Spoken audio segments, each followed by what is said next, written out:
নমস্কার বন্ধুরা, frozen green রুটের তরফ থেকে আবারও একবার স্বাগতম। আজকে নিয়ে এসেছি একটি অন্য ধরনের ভিডিও নিয়ে। এটি হচ্ছে একটি ইসরায়েলি কলা। ইসরায়েলি গবেষণাগারে এটা প্রথমবার তৈরি হয়েছে।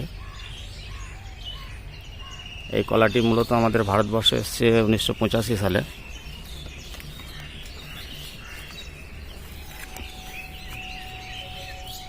এর বিশেষ বৈশিষ্ট্য, এই গাছটির উচ্চতা 8 থেকে 9 ফুট, তার বেশি হয় না। খুব ছোট্ট একটি গাছ হয়। এর ফলে কি হয়, যে ঝড় বৃষ্টির সময় যে অনেক সময় কলা গাছ ভেঙে যায়, সেই ক্ষতিটা এই গাছটি কিন্তু করে না। এর কলাগুলোই বেশি লম্বা হয়। এর কলার লম্বা প্রায় 10 থেকে 11 সেন্টিমিটার, 10 থেকে 11 ইঞ্চি।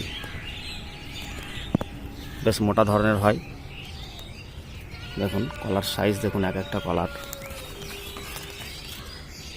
প্রচুর ফলন গাছটির।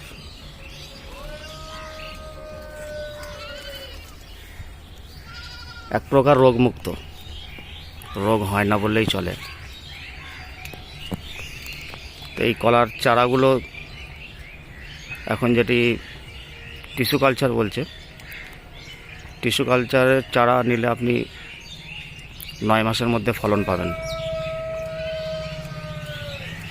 উন্নত মানের চারা তৈরি করে ল্যাবে তৈরি হয় চারাগুলি। দামও বেশি নয়, এলাকা ভিত্তিক 8 টাকা 10 টাকা দাম নেয়।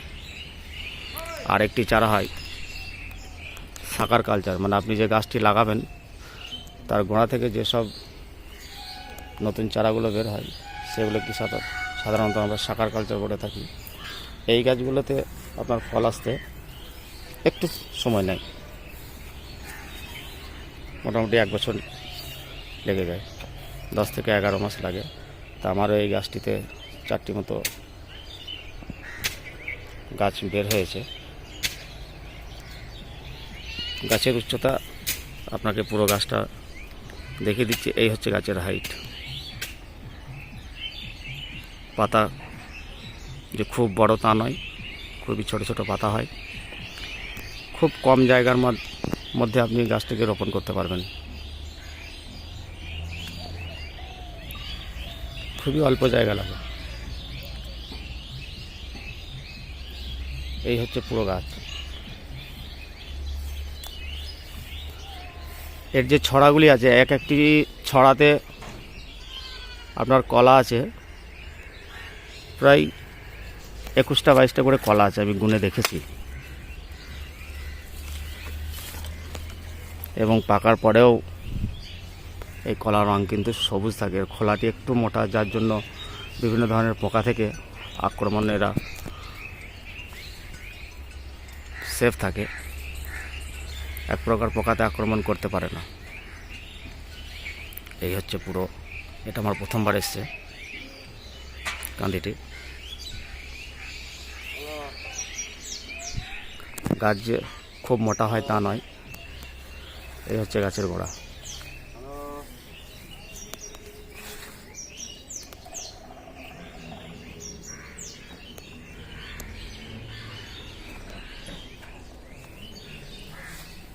এবং আরেকটি বিশেষত্ব আছে এই কলাটির কিপিং কোয়ালিটি অনেক দিন। পাকার পরে যে সঙ্গে সঙ্গে নষ্ট হয়ে যাবে বা কালো দাগ হয়ে যায়, সেই সব কালো দাগ আসতে প্রায় 8-10 দিন সময় নিয়ে নেয়। খুবই ভালো একটি জাতের কলা। আমাদের পশ্চিমবঙ্গের বিভিন্ন জায়গায় এই কলা চাষিরা চাষ করছে।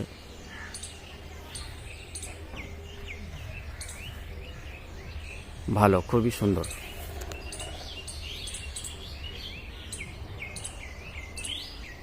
তা আমাদের মতো অনেকেই আছেন, অনেকেই ভাবেন যে একটি কলা গাছ লাগাবো, তো অবশ্যই এই G9 কলা আপনারা লাগাতে পারেন। খুবই অল্প সময়ে ফলন পাবেন এবং খুব অল্প পরিচর্যাতেই আপনি ফল পাবেন।